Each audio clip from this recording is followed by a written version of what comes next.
Bertemu lagi ya, ada Bapak Ibu semua di sini karena hari ini kita akan mengikuti field trip yang kedua.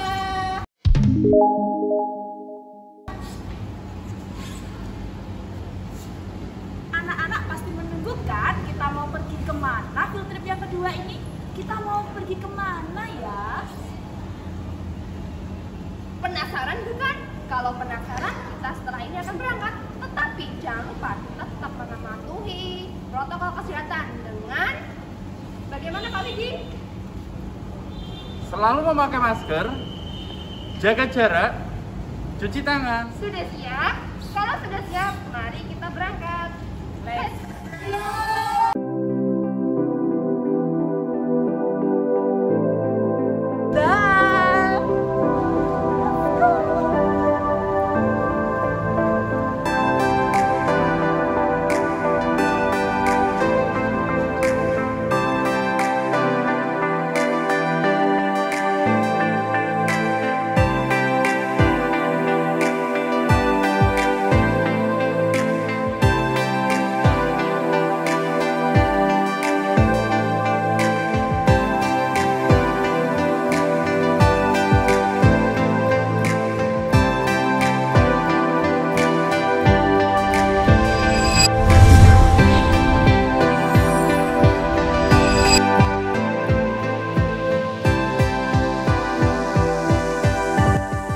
Lawang Sewu adalah gedung bersejarah milik PT Kereta Api Indonesia yang awalnya digunakan sebagai kantor pusat perusahaan kereta api swasta Belanda.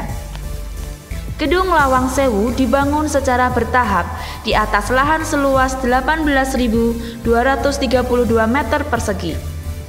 Bangunan utama dimulai pada 27 Februari 1904 dan selesai pada Juli 1907.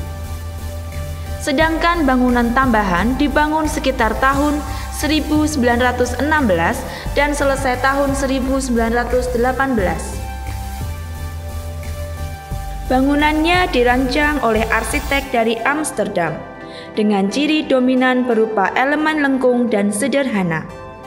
Bangunan ini didesain menyerupai huruf L serta memiliki jumlah jendela dan pintu yang banyak sebagai sistem sirkulasi udara. Karena jumlah pintunya yang banyak, maka masyarakat menamainya dengan Lawang Sewu yang berarti 1000 pintu. Selain desain bangunannya yang unik, Lawang Sewu memiliki ornamen kaca patri pabrikan Johannes Laurens Cotton.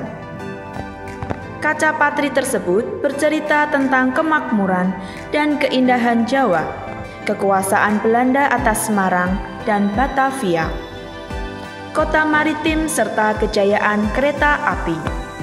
Ragam hias lainnya pada Lawang Sewu antara lain ornamen tembikar pada bidang lengkung di atas balkon, kubah kecil di puncak menara air yang dilapisi tembaga, dan puncak menara dengan hiasan perunggu. Saat ini, Gedung Lawang Sewu dimanfaatkan sebagai museum yang menyajikan beragam koleksi dari masa ke masa perkeretaapian di Indonesia. Koleksi yang dipamerkan antara lain koleksi Alkmaar, mesin Edmondson, mesin hitung, mesin tik, replika lokomotif uap, surat berharga, dan lain-lain. Lawang Sewu menyajikan proses pemugaran Gedung Lawang Sewu yang terdiri dari foto, video, dan material restorasi. Mendekati pintu keluar, terdapat perpustakaan berisikan buku-buku tentang kereta api.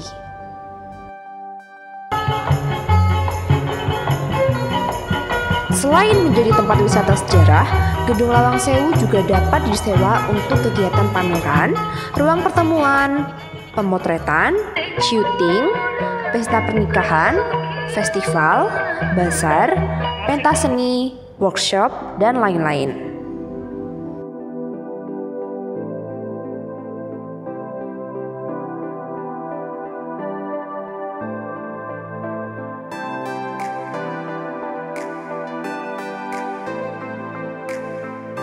Anak-anak, sekarang kita akan mempelajari tentang sejarah Lawang Sewu.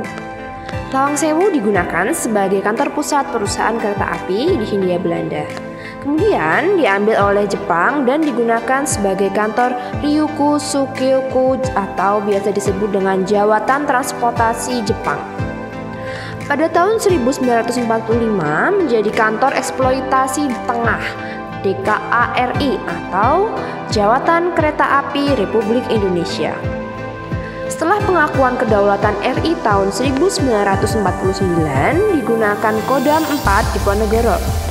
Pada tahun 1994, gedung ini diserahkan kembali kepada kereta api atau Perumka, yang kemudian statusnya berubah menjadi PT Kereta Api Persero. Pada tahun 1945, karyawan PT KAI ikut serta dalam sebuah pertempuran yang dikenal sebagai Pertempuran 5 Hari di Semarang bersama para pejuang melawan penjajahan Jepang. Oleh karena itu, kita akan menuju ke sebuah monumen yang menjadi ikon kota Semarang. Kira-kira, apakah anak-anak tahu monumen apakah itu?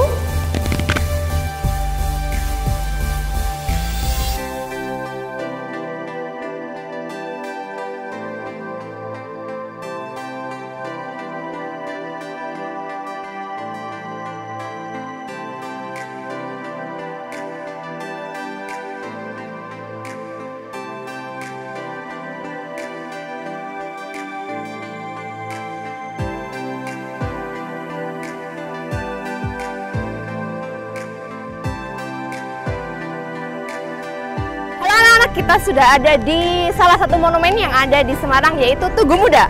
Jadi Tugu Muda ini adalah sebuah monumen yang dibangun untuk mengenang jasa pahlawan kita, khususnya para pemuda yang ada di Semarang untuk mempertahankan kemerdekaan Republik Indonesia saat itu di tahun 1945. Oleh karena itu monumen ini dibangun untuk mengenang jasa pahlawan tersebut dalam pertempuran 5 hari di Semarang.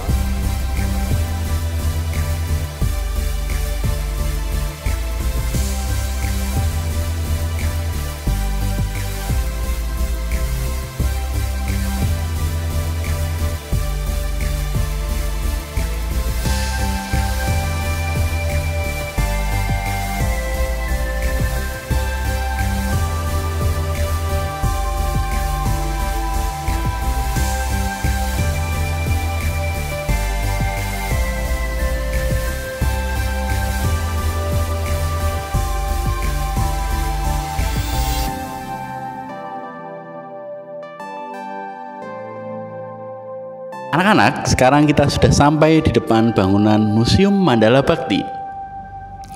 Museum Mandala Bhakti adalah museum yang terdapat di Semarang, Jawa Tengah. Museum ini adalah museum perjuangan TNI yang terletak di Jalan Sugiyo Pranoto nomor 1, tepat berhadapan dengan Monumen Tugu Muda. Seluruh koleksi yang tersimpan dalam museum merupakan bukti fisik dan faktual sejarah perjalanan Kodam tersebut. Di depan Museum Mandala Bhakti diletakkan senjata berat 25 PDR field gun yang kondisinya masih baik. Salah satu koleksi yang bernilai sejarah tinggi ialah pistol kuno jenis Luger dan mesin gun Browning. Senjata ini diyakini digunakan dalam pertempuran 5 hari di Semarang.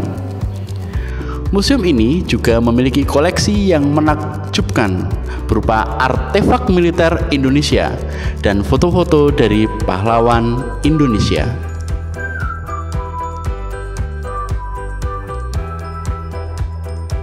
Bangunan museum dirancang oleh arsitek dari Belanda yang pada awalnya digunakan untuk pengadilan tinggi bagi golongan rakyat Eropa di Semarang. Bangunan ini diperkirakan dibangun sekitar tahun 1930. Tahun 1950-an, bangunan ini digunakan oleh Kodam 4 Diponegoro sebagai markas besar Komando Wilayah Pertahanan II. Dan pada tahun 1985 resmi digunakan untuk museum yang menyimpan koleksi tentang data, dokumentasi, dan persenjataan TNI, baik yang tradisional maupun modern. Tapi anak-anak, perlu kalian tahu, museum ini sudah mengalami renovasi loh. Sekarang kita akan bertemu dengan Kepala Museum Mandala Bhakti yang nantinya akan menceritakan kepada anak-anak tentang apa saja yang ada dalam Museum Mandala Bhakti. Sudah siap? Assalamualaikum, selamat pagi anak-anak. Salam sejahtera bagi kita semuanya. Saya ucapkan selamat datang di Museum Mandala Bhakti. Di sini adalah Museum Perjuangan Kodam 4 Diponegoro. Sekarang menceritakan tentang perjuangan tentang Pangeran Diponegoro dan perjuangan Kodam 4 Diponegoro. Gedung ini merupakan gedung peninggalan zaman Belanda yang dibangun pada tahun 1906 oleh arsitek Belanda. Dulu ini adalah merupakan gedung pengadilan bagi pemerintah Belanda. Setelah itu pada zaman Jepang, gedung ini digunakan oleh pemerintah Jepang sebagai polisi militernya Jepang. Setelah kita merdeka, gedung ini diberikan kepada pemerintah Indonesia dan dijadikan sebagai markas Kodam 7 Diponegoro yang sekarang menjadi Kodam 4 Diponegoro. Untuk anak-anak mengetahuinya, mari kita sama-sama naik ke atas, kita lihat apa isinya yang selengkapnya. Setuju anak-anak? Oke, mari kita ke atas. Oke anak-anak, kita lanjutkan ke materi season berikutnya, yaitu adalah tentang kelahiran Pangeran Diponegoro yang waktu kecil bernama Mas Mustahar. Ini adalah Pangeran Hamengkubuwono III, itu adalah istrinya Dewi Mangkorawati. Untuk yang kecil itu adalah Pangeran Diponegoro waktu kecil dengan nama Mas Mustahar. Oke, lanjut anak-anak. Pada waktu kecil Pangeran Diponegoro setelah 3 bulan dirawat di keraton, beliau dititipkan atau dirawat oleh kakek buyutnya yang berada di Tegalrejo. Ini paman-pamannya dan itu pembantunya. Lanjut, setelah beliau menginjak dewasa, setelah berulang tahun, Pangeran Diponegoro atau Mas Mustahar diberi hadiah kuda yang berwarna hitam Kiai Kresna, berasal dari kakek buyutnya. Untuk yang kuda putih berasal dari Sodakar Cina dengan nama Kiai Gentayu.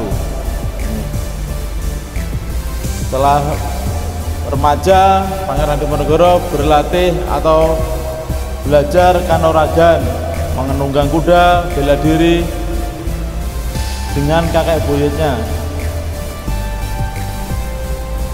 Di samping itu juga beliau belajar tentang ilmu keagamaan,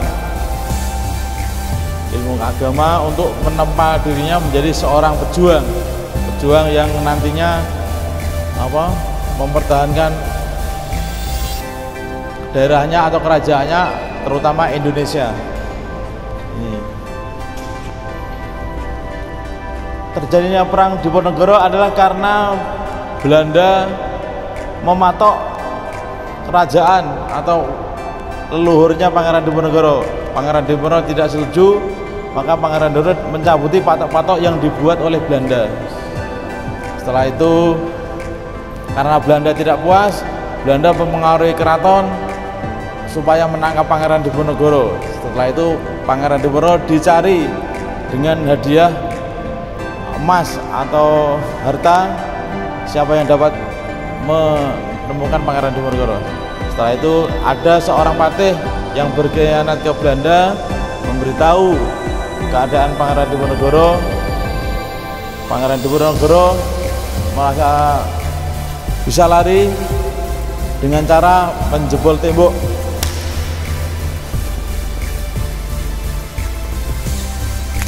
Pangeran Diponegoro dengan sekali pukul bisa menjebol tembok yang ada di kediamannya, sehingga beliau lari atau bersama keluarganya melarikan diri ke Gua Selarong. Bagaimana anak-anak, serem gak nih guanya? Ini adalah ibarat Gua Selarong yang ada di Tegalarjo atau daerah Yogyakarta.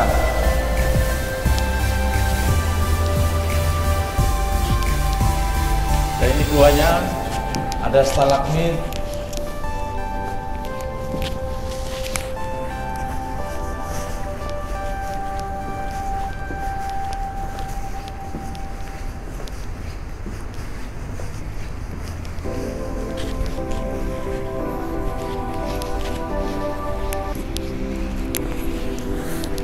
di daerah Gua Selarong. Beliau melatih anggotanya atau warganya yang mengikutinya dengan bela diri maupun dengan spiritual, dengan senjata yang ada, bambu runcing, pedang, panah, tombak. Beliau merencanakan untuk melawan ketidakadilan yang dilancarkan oleh Belanda. Ini adalah Pangeran Diponegoro memantau keadaan musuh di bukit Gua Selarong sana. Setelah merasa kuat, Pangeran Diponegoro melaksanakan serangan-serangan. Ini gambaran serangan-serangan, pertempuran dilaksanakan dengan segala kekuatan yang mengakibatkan Belanda berguguran dan warga masyarakat juga berguguran. Di sini mengakibatkan 8.000 tentara Belanda meninggal, dan untuk masyarakat Jawa khususnya itu sekitar 200.000. Setelah perang kurang lebih 5 tahun, yaitu 1825 sampai dengan 1830, Belanda mengajak berunding karena sudah merasa pasukannya banyak yang mati. Belanda mengajak berunding, dan apabila perundingan tidak berhasil, Pangeran Diponegoro akan dikembalikan.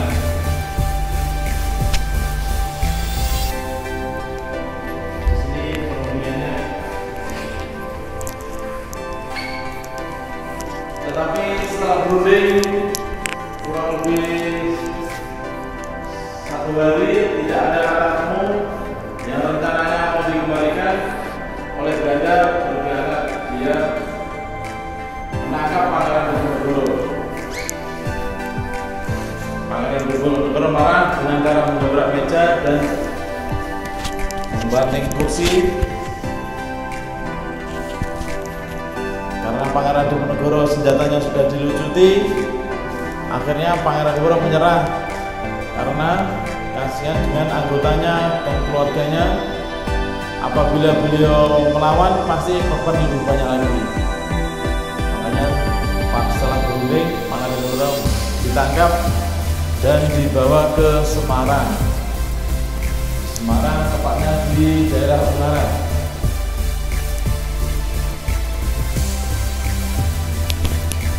Ini di Benteng Brigjen Ungaran.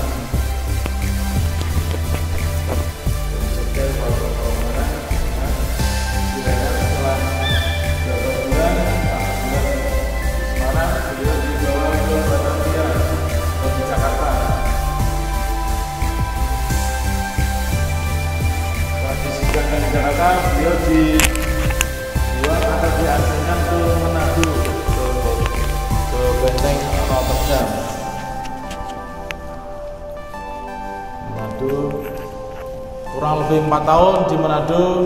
Beliau dipindahkan di Makassar, di Benteng Amsterdam, dan selama di Manado beliau dapat menulis babat Jawa atau babat Diponegoro yang menceritakan tentang sejarahnya Majapahit sampai dengan keruntuhan Perang Diponegoro.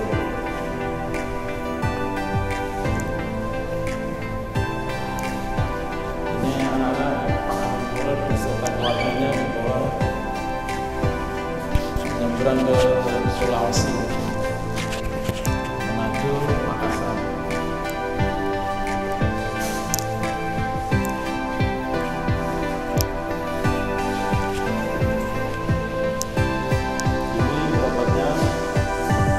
Pada tahun 2013 diakui oleh dunia UNESCO bahwa ini merupakan termasuk peninggalan Gatot Diponegoro sebagai warisan dunia. Ya, begini anak-anak cerita singkat mengenai Pangeran Diponegoro dan perjuangannya. Semoga anak-anak dapat mencontoh patriotisme yang dilakukan oleh Pangeran Diponegoro. Terima kasih, selamat pagi.